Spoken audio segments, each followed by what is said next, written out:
ఒక నిమిషం సురేఖ్కి ఫోన్ చేయాలి, ఒక్క నిమిషం. సార్ ఇప్పుడు ఒక విషయం ఉందమ్మా. నేను ఇంటికి భోజనానికి వస్తున్నాననే విషయం ఎందుకులేండి సార్.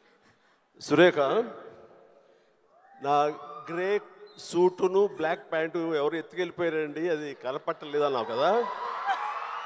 నువ్వు వర్రి అవ్వకలా ఉంది, దొరికింది, ఎక్కడికి పోదు, తీసుకొచ్చి ఇచ్చేస్తా అమ్మాయి, గ్యారంటీ. మన సుమ్మాయి ఎప్పుడు ఇంటికి వచ్చిందో, ఎప్పుడు చేతికి పనివాటం కల్పించిందో కానీ ఇచ్చేస్తా. సార్ మీరే పెద్ద మనసుతో ఇచ్చేస్తూ ఉంటారు, సూట్లు మేము వేసుకొని తిరుగుతూ ఉంటాం. చాలా కాస్ట్లీ అమ్మా. నేను చెప్పమ్మా, నా ముందు కాస్ట్ ఒక లెక్క. కష్టార్జిత ఎక్కడ ఊరికే పోదు, దొరుకుతుంది ఏదో రోజు. ఓకే సార్, ఇచ్చేస్తాను. మెంబర్షిప్